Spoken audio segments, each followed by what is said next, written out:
I went through a 2-year spiritual awakening. I was being stubborn. I wasn't trying to fuck all that shit.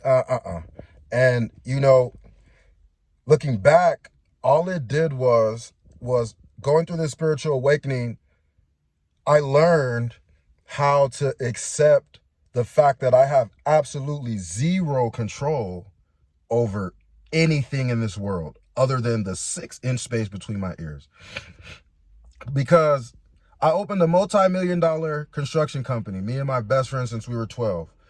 First 6 months, we sold what came into the company in the first 6 months from March to August was, I believe it was like 4.4. We paid our 10% to the person that invested in us, whatever. So after we paid the 10% of the 4.4, there was like, what is that, 450,000. So we were rolling, right? And then as everything gets rolling, I start to realize, okay, I got embezzled for 1.6 million. All right. Now for the first beginning of it, I'm hot. Like, I'm gonna take his head off. This is my best friend since we were 12. Okay. And I was so angry. I was so mad. I just couldn't hurt him as bad as I want to. I know his mama, he know my mama, I know his granny. He know my granny, my sister. Like, we were family. That's my brother. So you know what I did? I became grateful. I had gratitude, because if that situation doesn't happen, I'm always number 2 in the company. He put me on to the home improvement business. I was at home selling weed, being a bum ass nigga, not doing nothing, just selling weed and pills and just not living right. Okay. That's all I knew. So I came and I gave this new career a try, home improvement sales. It was rocky at first, but your boy figured it out. And when I got really good, you see, up until this point, I was a perennial fuck up. Let's just be real. Because one thing that I learned throughout this entire ordeal is I am not the chosen one. I am one of the chosen people that the universe, that God uses as a vessel to deliver these messages to other people who want to get out of their darkness. There's nothing grand, or there's nothing I could do that you guys can't do, that anyone could do it. If you put your heart to something and you really give it your all, it will come to fruition. So although I am a light worker, a starseed, a earth angel, I'm one of the chosen ones that the universe, that God uses as a vessel to do great things on this earth. I am still extremely humble. I have unwavering levels of humility, because I know just like that, it can be taken away. February 12th, 2022, after the entire ordeal with his name is James. Okay. So with the entire ordeal, I came to the conclusion that our brotherhood was worth way more than 1.6 million. The lessons that he taught me the 4 years leading up to that, because he brought me in his job before we opened. We were regular employees at one home improvement place, then we went to another one, then we opened our own company after, I learned all the sauce. He's the charismatic one. I'm like the analytical, behind the scenes, hella smart dude that puts all the plan together. He was the one that got people to buy into the plan. You understand what I'm saying? So it was a cool thing. I'm laying down, February 12th. It was a great day. I had marked my kids' height, how much they had grown from 2020, and I take a nap. And during this nap, I'm dreaming about, there was a figure on a motorcycle in all black. Couldn't make out the face, nothing. It's just all black. And throughout my entire dream, he's just boom, boom, swerving in and out of traffic, driving fast, like racing himself. My wife wakes me up. She says, James died. I have a cousin named James also. We call him JJ. But I ain't never called JJ James in my life. It's always been JJ. But when she said James died, I said, James who? She said, James Overstreet. He crashed on his motorcycle. That was the breaking point to this spiritual awakening. That was the breaking point. That was the cherry on top to the mental fucking everything I was going through. I'm talking about, like, I mean, not career, family. I'm talking about when I was going through it, nobody had my back. Not even my wife. It was more like, well, why do you, it wasn't no support. Didn't nobody support me? Not my mama, my sister, nobody. They was talking shit. You ain't gonna do nothing. You ain't gonna get them back. You ain't gonna do this. What I was hearing was, you need to go fuck up your karmic value. You need to go do something and get yourself put in jail. Understand what I'm saying? Everything I learned from this dude was priceless. The game I learned about business and how to move, how not to move, the game that I learned is way more valuable than the 1.6 million that got embezzled from me. Okay? So I learned these lessons and it made me stronger, but it took a long time. I was hurt, and because he did what he did when he first passed, it didn't hit me yet, because I was still on some, so he passed away before I get to bubble. So you took the easy way. This is what I was thinking. You took the easy way out, so you didn't have to see me bubble, right? That was my weird, like, way of thinking. You took the easy way out because I wanted you to watch me bubble. This arrogant, egotistical, losing my best friend, my grandma, two of the most important people in my life growing up. My grandma passed August 20th, 13. James passed February 12th, 22. I didn't have nobody to call for them pep talks. I couldn't go climb on my granny bed. You know what I'm talking about? I couldn't go lay up under my grandma. I couldn't go eat peanuts with my pawpaw. He passed away right after I graduated. James is the one person in my entire life that he just knew what to say to get me out of whatever rut I was in. He just knew what to say. You know what I'm saying? He just knew. And when that was gone, right, and I got a chance, nobody, like none of the people in our office, none of my family members, nobody. They didn't care. I didn't see nothing. No remorse, no nothing. No whatever. I was fucked up. But guess what? I finally got to the point where I accepted the fact that bro ain't coming back. Not physically, but I finally graduated. I graduated to my purpose. I've been through so much shit in my life.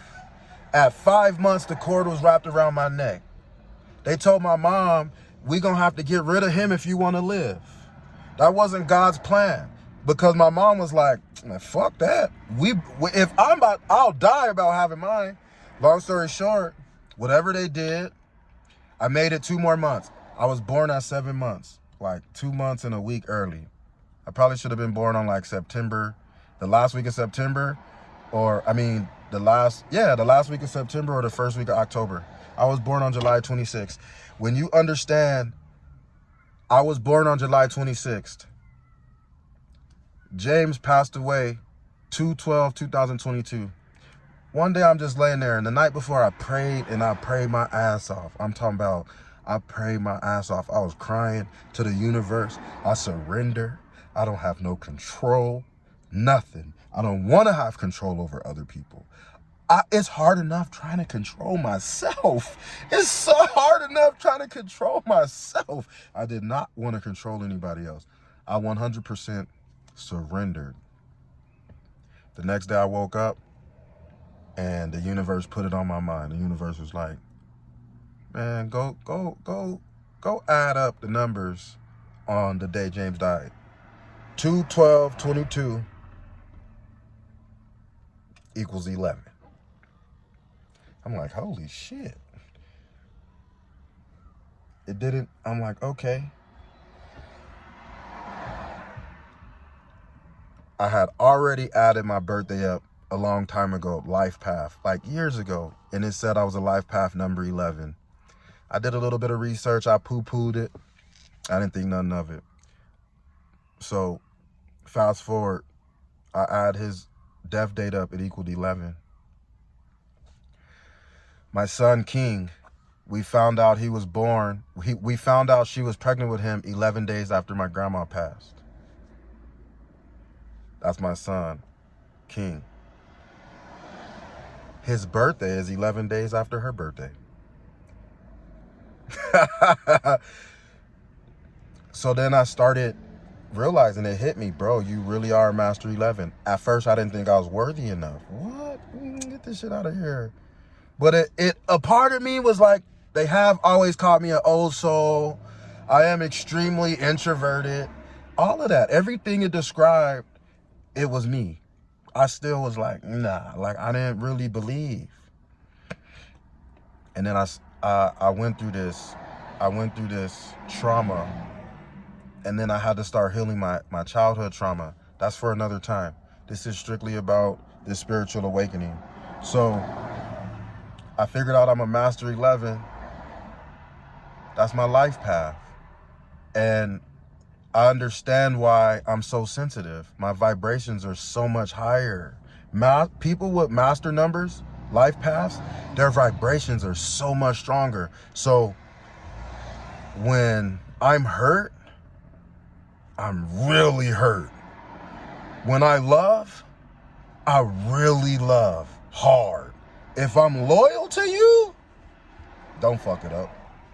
You ain't gonna find nothing more loyal than what you looking at right now. If I fuck with you, I really fuck with you, like really, really. And I learned I was a people pleaser. What's done in the dark is gonna come to the light. So all the darkness kept coming to me because I'm the light. You the light. Whoever's watching this, if it resonates with you, if you feel like you're a chosen one, if you've done the research and you're one of those chosen ones that God is using as a vessel to come do great things on this earth, like and subscribe. But first, make sure you feeling what I'm saying. Understand what I'm saying. I started changing how I move. What I mean is, I started doing stuff that I used to look down on because my masculine and my feminine energy was not balanced.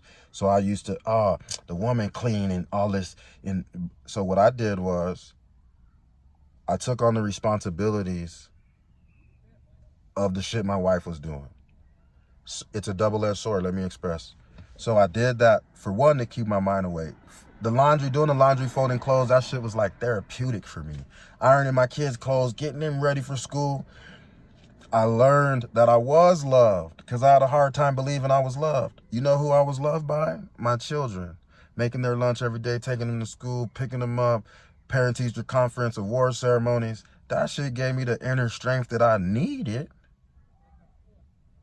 to say, you know what? I am. And every positive adjective in the world, I am. I am smart. I am intelligent. I think I'm handsome. I do want to help people. I do believe I have a greater purpose. I am creative. So what staying home and doing all this stuff did for me was it gave me a peace of mind. Guess what? Shut the office down July 4th. Strategically. I knew nobody was going to be there. They always going to be eating, popping fireworks, getting drunk. So I went and shut the office down, took everything out. Didn't say nothing. Right? After finding out I was embezzled, they made up all these lies on me. Oh, he's crazy. He's delusional. He's a drug addict. He's this, he's that. And it's all, they were just lying on me. They was just deceit, manipulation, betrayal. And when you really of the light, when you're not attached to the matrix like everyone else, you're not thinking about how people are trying to fuck you over. Your brain doesn't take you to the negative space. So it all hit the fan, shut the office down, did the inner healing. The first thing I did was write down all my negative, shitty qualities that I wanted to get rid of. And then I did research. Why do I feel this way? When I did the research on my negative qualities, then I started trying to figure out, well, why do I have these negative qualities? Where do they come from? As I learned where they come from, then I began to heal. I began to heal. Healing is like confronting all the fucked up shit you did and all the fucked up shit that happened to you, accepting it, and being grateful for it. Because all the fucked up shit that I did